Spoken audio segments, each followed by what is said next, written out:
Good afternoon, everyone. I'm Dan Burnham, and I'm one of the Chartered Financial Planners here at Helm Godfrey.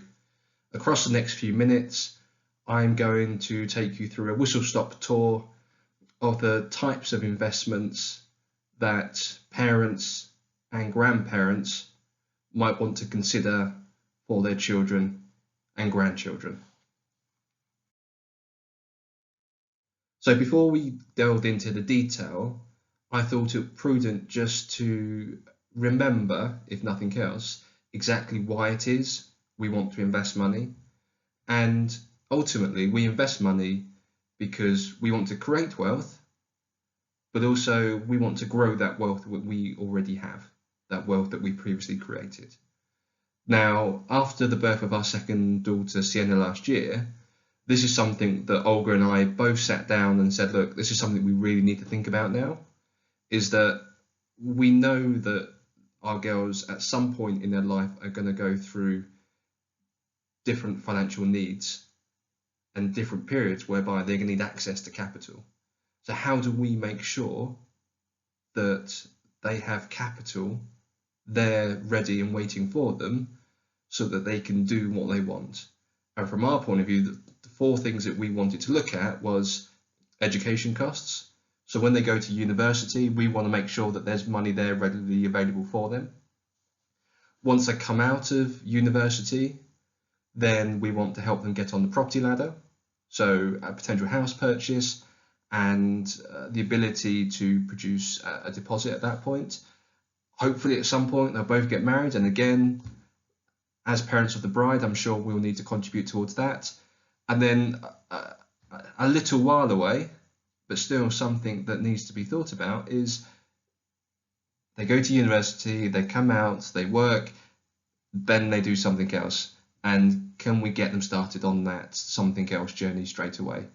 And okay, we might not be able to help them with all four of these points and all four of these potential capital needs, but these are the type of things that we're thinking about and putting in place financial architecture to help them achieve that. When we began to look at the financial architecture that was out there and available, in our mind, there was four main options that we needed to consider. Your generic bank account, whether that be with a high street or even an online bank. Premium bonds with national savings and investments. Junior ISA contract, or even a junior pension contract.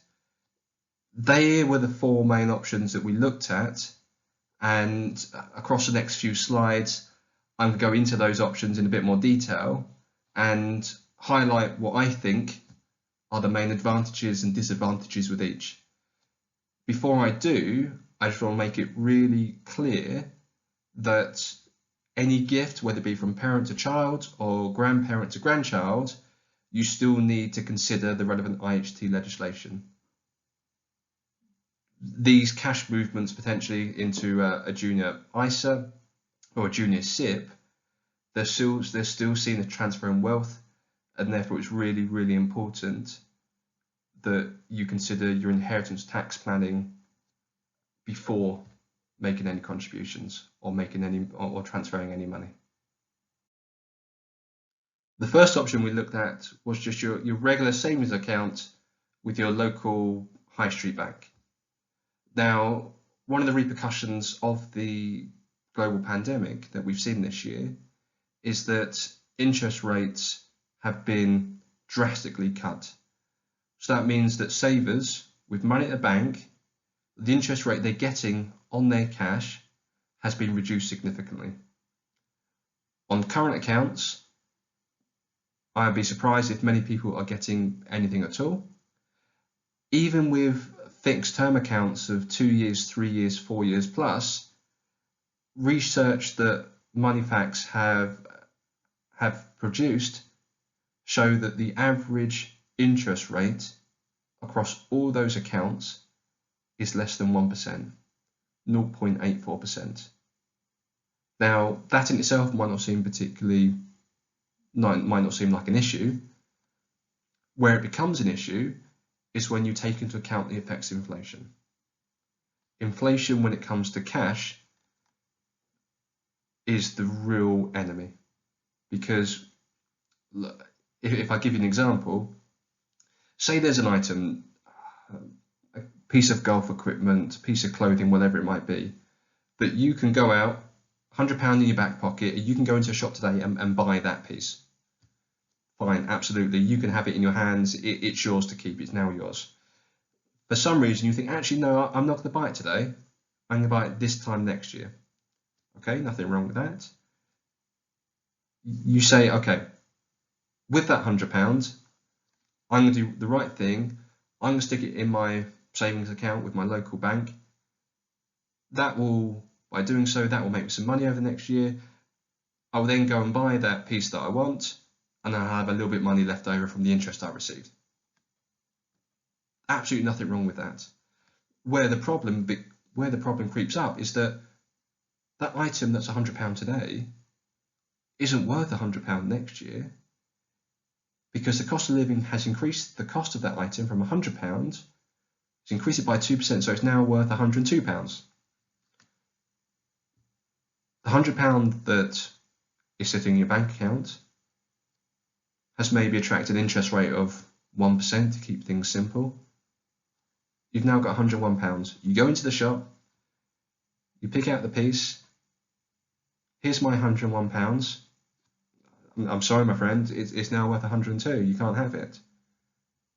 So what the effect of inflation does, especially when bank account rates are lower than the rate of inflation, it just erodes capital.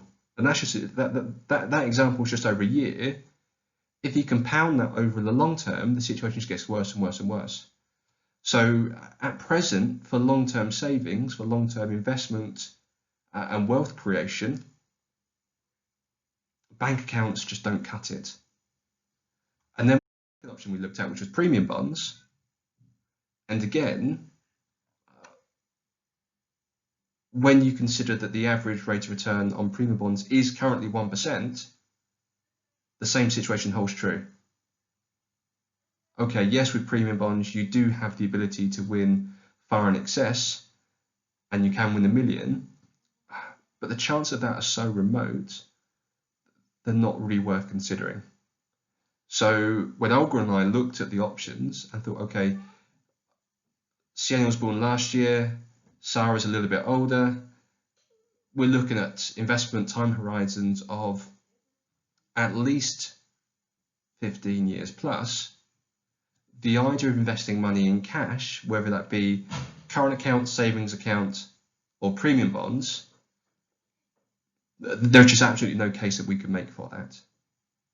So in our mind, we discounted these two options as ways to save for our children.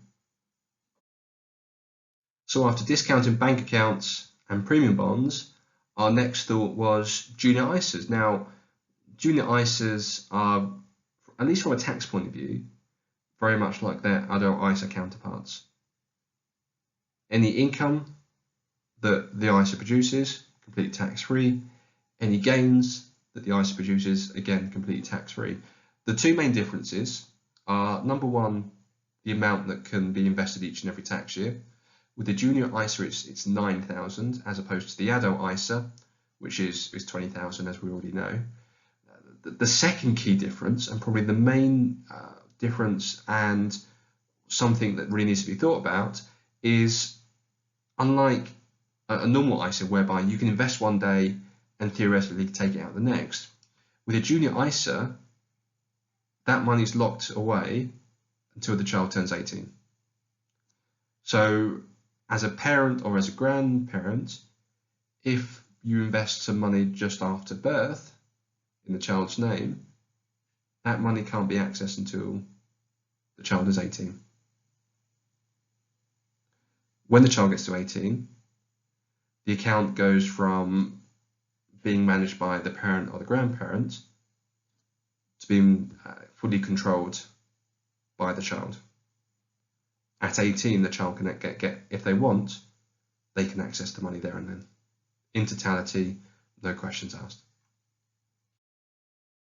A pot of about 13,000 might not seem like a significant difference when compared to the cash junior ISA, but it's about a 10% uplift in comparative values.